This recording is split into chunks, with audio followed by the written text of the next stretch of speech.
Mary Gunther, I am so glad you're here. Tell us about where strategy meets hospitality. How does that happen? Yeah.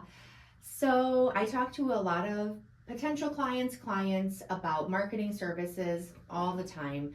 And one of the biggest things I've heard from them is, just dissatisfaction about results and communication and just not understanding what, the marketing services are Sure. providing them.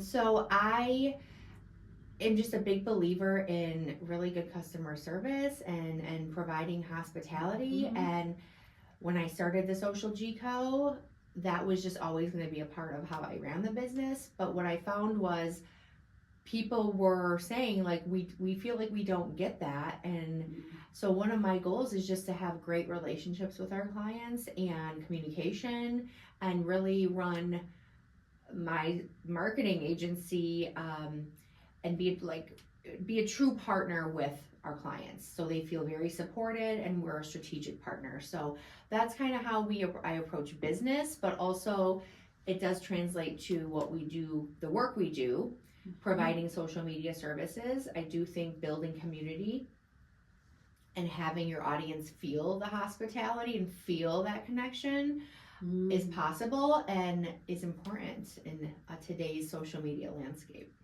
So it sounds like even if you're a manufacturing company or you do something totally outside of hospitality, that should be a focal point of your social media. Yes. So we serve all different industries. Okay. At the end of the day, no matter what your business is, people want to feel a connection to your company and your people and the content you're putting out. So really, it's not so much, thinking of traditional hospitality industries, but it's more just kind of that sense of, we're rolling out a red carpet a bit for your followers and making them feel seen and heard and talking directly to them. Yeah. How do you have that voice that people remember? How do you communicate on social media in a way where people are like, oh, I read this or I saw this on social media? Yeah. So part of our onboarding process is to do a full keys to your brand project on the outset, because we need to know how to talk about your company. A lot of times, even if it's in a long established business, they really haven't revisited the voice and the messaging side of their brand. Like, they have visuals, of course, and collateral, but a lot of the times the sales team might be talking in a way, then the website speaks in a different way. So messaging is very important for consistency. So we partner with a woman named Beth Hess. She's amazing. She's a former journalist, so she's great at words and she's great at finding the story. And so she, basically the first thing our clients do when they onboard is nail down the keys to their brand, the voice and the messaging, the target audience. Wow. So that sets the tone for everything we do. Beth then produces an AI compatible voice guide that we can upload into their custom chat GPT, and it can just hold everything together. So everything stays cohesive. So it's not so much the Social GCO team making it up. It's, no, here's what it is, and we're all in agreement. And then we, create content from that. And a lot of times companies will update their websites. Like, they realize, wow, yeah, it's a little disjointed how we're talking to people, and it needs to be way more clear, because confusion is just, confusion will immediately turn people away. If there's any sort of question of what is this, I don't understand, like, they're moving on. So it's very important. And it sounds like that's where having a cohesive strategy really comes into play and is so important, so it doesn't lead to that confusion. Yes, cohesive strategy. So the social media strategy, we fit our strategy into your larger marketing strategy. It all needs to work together. Like, it cannot be, oh, we're doing this here and this here and this feels different here. So we really want to fold into that. So we work with even larger companies that have marketing directors or CMOs the social media piece is something like we have not been able to figure this out. And so we come in and say, like, let's have this discussion. Like, let's do this work, so then your social is just like, it's off your plate, off your mind, and you're so happy about that, but also it's actually working to move the dial on the business goals that we also ask them about. What are you actually trying to accomplish more than just the social media metrics? So that's what we built the content plan around. That's great. One of the questions I often hear people say is, where should they be? Because there are 3 billion, not quite, but a lot of different platforms out there that you could choose to spend time on, right? Mm-hmm. And it's amazing how everyone seems to have a favorite. Oh, you have to be on TikTok, or you have to be on this one, or you have to do this. Mm-hmm. I'm curious, how do you help people decide where to put that emphasis? Yeah. Well, first things first is, if you have a social media page on a platform and you're not utilizing it consistently, I always say, get rid of it, because if someone were to come across it and there's no post since 2022, they might think you're not in business. Right. So that's number one, is wherever you are, make sure you are actually posting consistently. But to answer your question, it depends on the business. I mean, in my opinion, if you're going to do Instagram, you're going to do Facebook. Like, there's no sense in not doing those as a package deal, because it's Meta, and there is an audience over there as well. So why miss people? Sure. So usually when we work with clients, we want to get their Facebook and Instagram established. We want to start seeing the data. We want to start seeing what's working. And yes, like, we can grab, we can do their LinkedIn. We do, personal brands. We can do their business LinkedIn. If they have a TikTok, we can do that as well. But it's important that for us, we know what each audience kind of expects in those platforms, so we can tailor the content a little more to the followers. So I'm not going to say there's a hard and fast rule of where you should be, but what you should be doing consistently is short form video content, consistently posting. And when I say like these things, I mean within a strategic plan. That, there's a big difference between making a post and making a post. We believe every post should pull its weight. Every single piece of content should pull a lever, should be for a purpose, not just because we need to make a post. That's great advice. So let's talk a little bit more about your firm and your leadership there. How long has your firm been in existence? And we should say your firm is the Social G Company. That's right. So love that. Thank you. Talk to us a little bit about, how you got started and how long you've been in business. Sure. We're only in our fourth year, so very young. Wow. But my background's in organizational development and human resources. So that was my former career. Sure. I joke I'm a recovering HR professional. COVID changed a lot. Right. And I would say that to my HR friends as well. They understand. But I've always had an entrepreneurial spirit. My grandma was an entrepreneur, business owner in the 60s and 70s, which was really unheard of.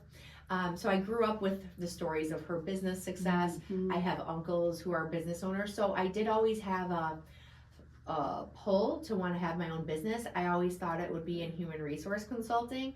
And then it happened to be this, because I had strengths in this area, and and people really need help. I do love small businesses. I love helping businesses succeed in our region. It's so important. It makes us have a real meaning to our work. I founded the Social G Co, and since then we've just been growing, scaling.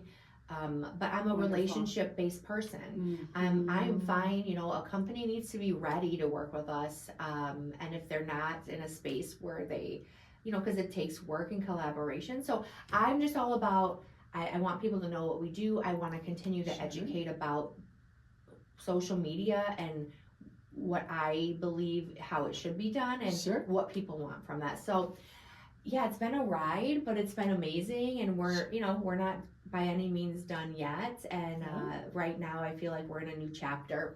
I just recently did my own rebrand refresh, and have a great team in place as well. So talk about your team members. What are some of the things that you find make a successful team member? Well, skills aside, which I'll talk about, for me, we all, everyone's working for a living. I believe that you should enjoy the work you're doing and have a bigger purpose. I also believe in good work-life balance, if you will. I like the phrase work-life integration a little more.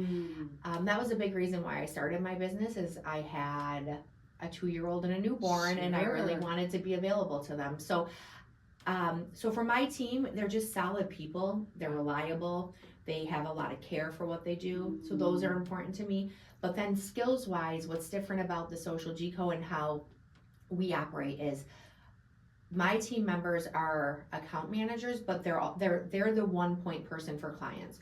So they're creating the strategy, they're holding the client relationship, they're executing, the videos, the editing, the creative, and then they're analyzing all the data. So you're getting one person that has your account versus someone that's doing this piece, someone that's doing this piece. So our team members are highly talented, smart, skilled to be able to do that full gamut of work. So that's kind of what makes us a little different.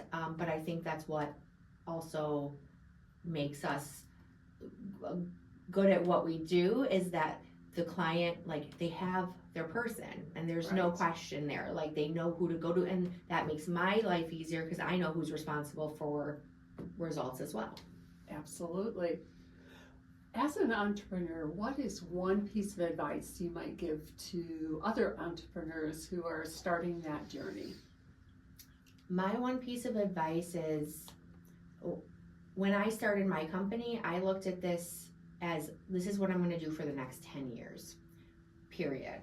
When you look at starting and scaling a business in a bigger picture, when times get tough or you have a couple bad months, it's easier to push through because you're committed in a longer term vision. So I never started this I'll try it, and if it works out, great. It was no, this is what I'm doing. This is, so it makes the bad days a little easier, and it also just gives you a sense of, ebbs and flows of business. And then I'll piggyback on that is I'm a big believer in professional and personal development. I invest in a coach now who is specifically coaches women like me scaling social media marketing agencies. But they also help me provide better client services. They help me, they're providing a behind the scenes support for our team. So I would say you have to invest in those things, because we're all growing as people, and I don't know everything. And I think that's been a huge game differentiating factor for me as a business and a person scaling a business. I think it's been why I've been able to scale the way I have is because of that investment. So you have to invest in those areas, is my belief. Yeah. We have to continue learning and growing if we're going to succeed. You can't just coast and think that what we did 5 years ago is enough for today, which is why we need professionals and experts like yourself who can really help to round out and complement our expertise as well. So I really appreciate that. How would someone get in touch with you if they wanted to learn more about the Social G company? Yeah, so many ways. But obviously we have social media. So the Social G-Co, and on Instagram is at the Social G-Co. Our website's thesocialgco.com. Those are great ways to get to know more about, see our content. Look at the website is a newer website for us. I'm so proud of it. So there's lots of good case studies on there and more about our team. And then, I think those are the great ways to get plugged in. We also have a new landing page named meetthesocialgco.com, which has a video introduction by me. Great. And so there's a contact form. So really get a hold of us in any way that's convenient. I'm also on LinkedIn, and I post quite frequently on my personal LinkedIn, Mary Gunther, and I'm always looking to connect with more West Michigan and beyond professionals. And I share a lot of posts there about me and my company. So those Sure. are all great ways. But yeah, any way your message finds me, I will be happy to connect. So Awesome. Well, let's conclude maybe with one final tip for entrepreneurs to remember. one final tip for entrepreneurs, I think, is take care of yourself physically, mentally, emotionally, spiritually. To be an entrepreneur is to support a team, it's to be creating a business and livelihood for yourself. And if you are not hitting on all those cylinders, it could, like, you are the business. So you need to take care of yourself and also work on yourself so you don't bring any of your history or habits into your business that might be a detriment. So I'm a big believer in that as well. Awesome. Yeah. Thanks so much. It's been great spending time with you. Yes, thanks, Rhoda.